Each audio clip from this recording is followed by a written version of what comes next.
आज तक आप सबने जितने भी मुख्यमंत्रियों के किस्से सुने होंगे वो सारे किस्से एक साइड कर दीजिए और आज का किस्सा बिल्कुल कलेजा थाम के सुनिए।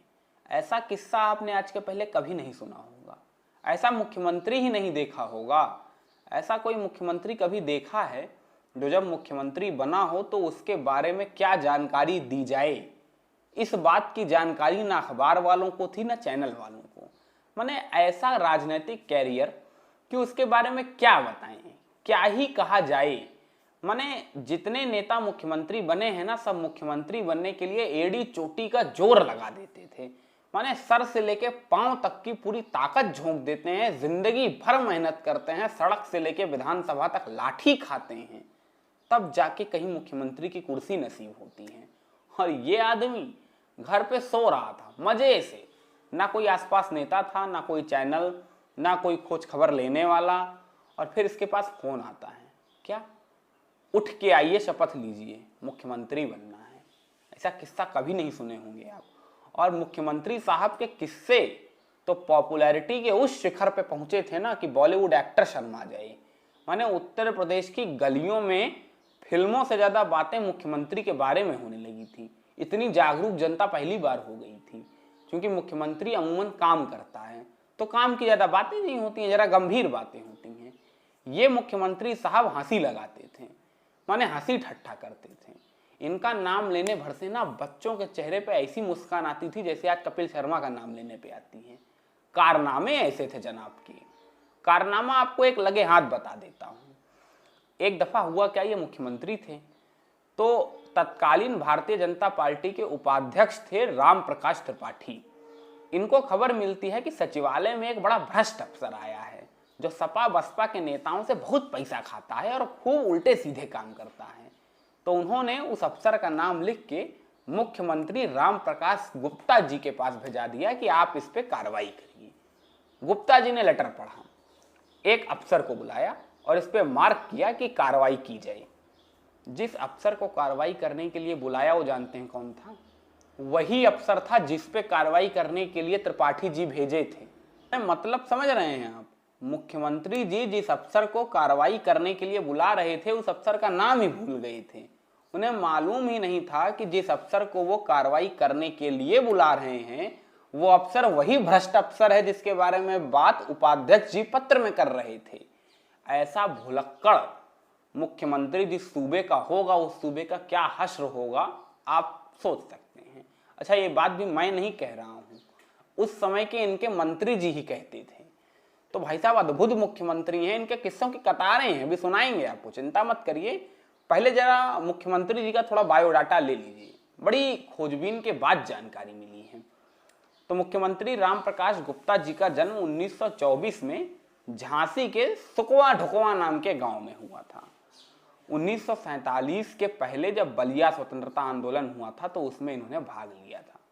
इलाहाबाद विश्वविद्यालय से मैथमेटिक्स से एमएससी किया था, गोल्ड मेडलिस्ट थे भाई साहब। जब राष्ट्रीय स्वयंसेवक संघ नानाजी देशमुख के नेतृत्व में उत्तर प्रदेश में पांव पसार रहा था तो ये भी स्वयंसेवक बन गए। फिर राष्ट्रीय स्वयंसेवक संघ की एक पॉलिटिकल विंग जनसंघ बन गई तो महाशय जनसंघ में शामिल हो गए। फिर 1960 के आसपास जनसंघ की तरफ से लखनऊ के जो म्युनिसिपल कॉरपोरेशन के इलेक्शंस होते हैं वहां पार्टिसिपेट किया और चुन के जीत भी गए। 1964 आते आते डिप्टी मेयर बन गए थे। फिर 1960-62 के ही दशक में इनको जनसंघ के 10 जिलों की जिम्मेदारी मिली थी। बड़ा ऊंचा पद था। लखनऊ और उसके आसपास का पूरा क्षेत्र रामप्रकाश गुप्ता के ही अंडर में आता था। फिर 1967 आते आते जनसंघ में इनका कद इतना बढ़ गया था कि विधान परिषद के जरिए ये सभाई में भी भेज दिए गए। फिर इसके बाद जब चरण सिंह वाली सरकार बनी, यानी उत्तर प्रदेश में पहली एंटी कांग्रेस सरकार बनी, तब उसमें इन्हें मंत्री बनाया गया। शिक्षा मंत्री का पद मिला। शिक्षा मंत्री के नाते बहुत अच्छा काम किया इन्होंने। एक क्या काम था? तब तक शिक्षकों का वेतन उन्हें सीधे हाथ से दिया जाता था। ये रामप्रकाश गुप्ता ही थे जिन्होंने पहली दफा ये विधान बनाया कि शिक्षकों को वेतन उनके बैंक खातों के जरिए दिया जाए। तो ये भला काम था। शिक्षा मंत्री में इनकी सफलता को देखते हुए चरण सिंह ने इन्हें उप मुख्यमंत्री का भी पद दे दिया। 1969 में उप मुख्यमंत्री बन गए थे। अच्छा खासा कैरियर चल रहा था। फिर आगे राजनीति ऐसे बढ़ती गई और 1973 आते आते तो जनसंघ के उत्तर प्रदेश अध्यक्ष बन गए, माने प्रदेश अध्यक्ष का पद पा लिया। फिर 75 में जब जेल गए भारतीय जनता पार्टी के सभी नेता, तो ये कैसे बाहर रहते, ये भी गए। अच्छा, इनके बाजू में, माने जिस बैरक में थे उस बैरक के बाजू में एक बिल्कुल नया नया नेता आके बंद हुआ था, वो भी भारतीय जनता पार्टी में ही था, माने उस समय के जनसंघ में था। तो इनकी और उनकी बातचीत होने लगी, बिल्कुल अदना सा कार्यकर्ता था वो। और ये गुप्ता जी हमारे ज्योतिषी भी थे, माने इनको हाथ की रेखा देखना, कुंडली देख के ये ग्रह खराब है, यहाँ राहु चला गया, यहाँ केतु आ गया, ये सब भी बहुत अच्छे से आता था। तो भाई जेल में खाली बैठते थे तो क्या करेंगे, एक दूसरे का भाग्य देखेंगे। तो बाजू वाले उस कार्यकर्ता का हथेली देखते हुए इन्होंने कहा, बाबू एक दिन मुख्यमंत्री बनोगे तुम, पक्का कह रहे हैं, तुम्हारे हाथ की रेखाएं बता रही हैं। अच्छा, उस समय उस कार्यकर्ता ने भी मजाक में लिया और उसके आसपास बैठे हुए लोगों ने भी मजाक में लिया। लेकिन गुप्ता जी की भविष्यवाणी कितनी सच होती है ये गुप्ता जी भी जान नहीं पाए थे तब तक, जब तक कि राजनाथ सिंह 2000 में मुख्यमंत्री बन नहीं गए। समझे नहीं क्या? गुप्ता जी के साथ वाला वो अदना कार्यकर्ता राजनाथ सिंह थे, जो रामप्रकाश गुप्ता के मुख्यमंत्री पद से इस्तीफा देने के बाद ही मुख्यमंत्री बने थे। माने अद्भुत था रामप्रकाश गुप्ता जी का ज्योतिषी वाला ज्ञान। 28 साल पहले ही समझ गए कि राजनाथ के भाग्य में मुख्यमंत्री बनना लिखा है। तो खैर 75 के बाद 77 में निकले तो जनता पार्टी की तरफ से हर पार्टी वाले जो समर्पित कार्यकर्ता होते थे उन्हें टिकट दिया गया कमोबेश। तो रामप्रकाश गुप्ता जी को भी मिला, पहली दफा विधानसभा पहुंचे। इसके बाद पता नहीं क्या हुआ, गुप्ता जी का राजनीतिक करियर बिल्कुल डगमगा गया, माने एकदम टॉप पे चल रहे थे, पता नहीं कहां से लैंड हो गए, कब क्या हुआ, क्रैश हो गया प्लेन, समझ ही नहीं आता है। इसके बाद राजनीति से बिल्कुल गायब ही हो गए, माने 84-85 आते आते तो गुप्ता जी का नाम लेवा कोई नहीं था, और 90 आते आते तो हालात ये हो गए कि पार्टी भी रामप्रकाश गुप्ता को भूल चुकी थी। अब आप सबके मन में ये सवाल आ रहा होगा कि पार्टी के इतने भुलाए हुए नेता को मुख्यमंत्री किसने बना दिया, क्यों बना दिया, कैसे बन गए? तो इन 3 सवालों के जवाब जानने के लिए आप 10 साल आगे चलिए। 10 साल आगे मैं इसलिए चला रहा हूं आपको क्योंकि इन 10 सालों में इनकी जिंदगी में कुछ भी खास नहीं हुआ।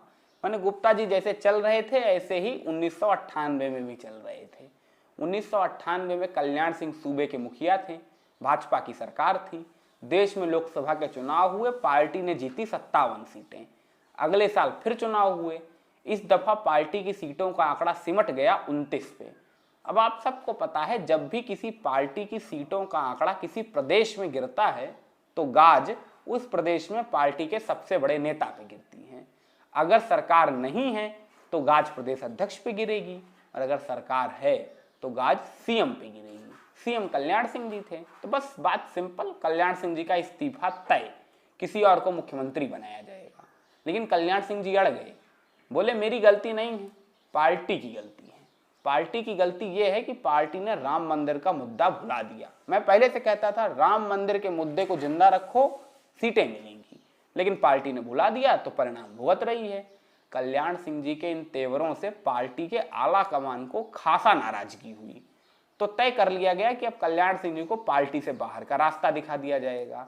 तो फिर अगले किस नेता को मुख्यमंत्री बनाया जाए, ये सवाल आया।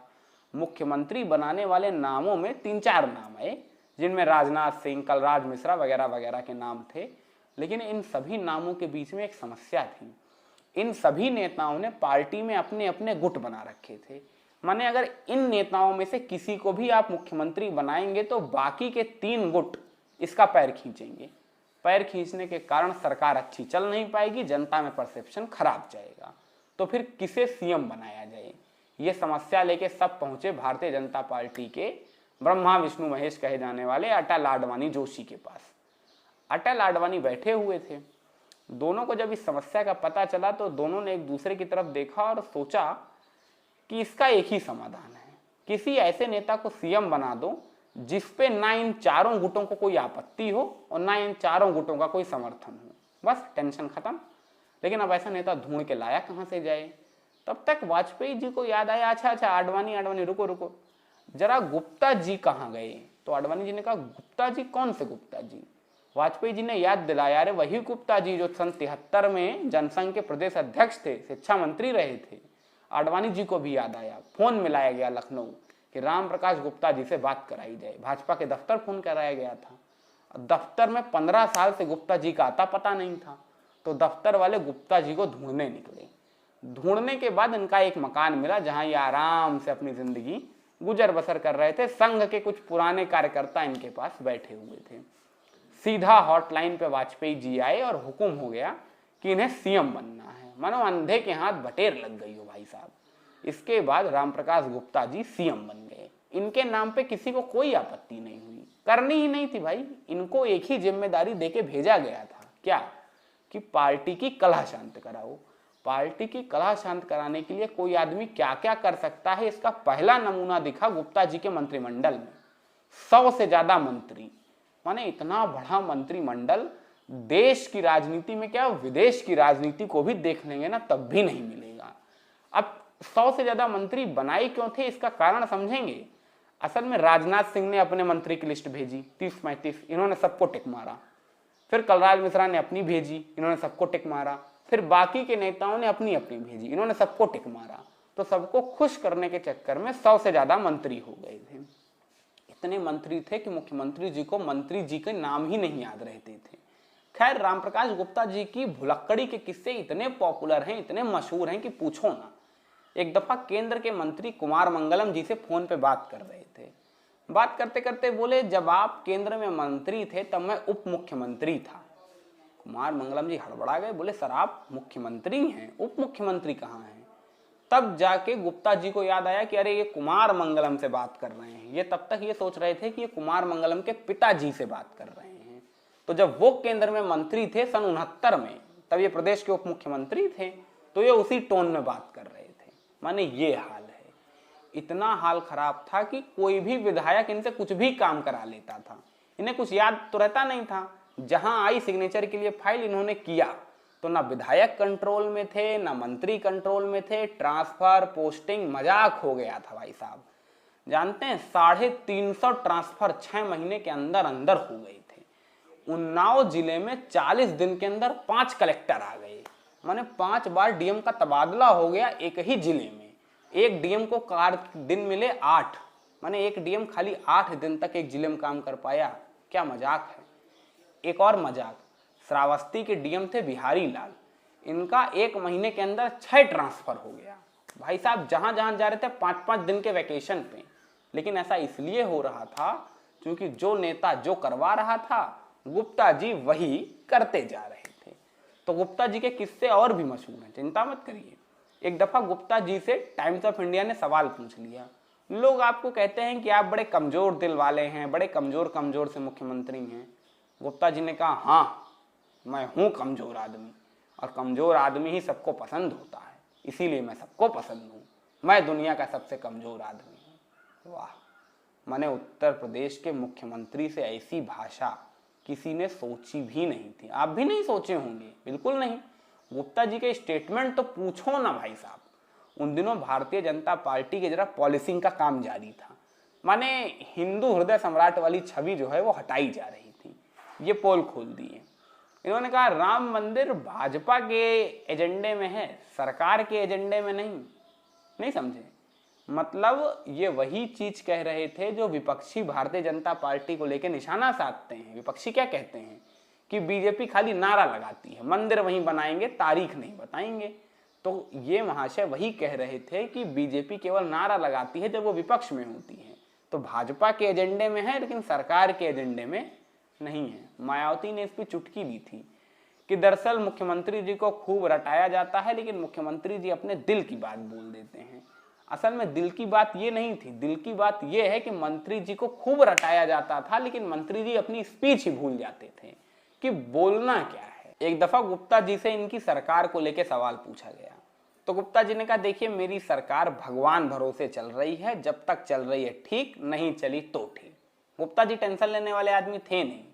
लेकिन 6 महीना 1 साल आते आते जब सच में इनसे पार्टी की कला भी ना संभली, तब केंद्र से इनके लिए भी एक आदेश आ गया कि आप मुख्यमंत्री पद छोड़ दीजिए।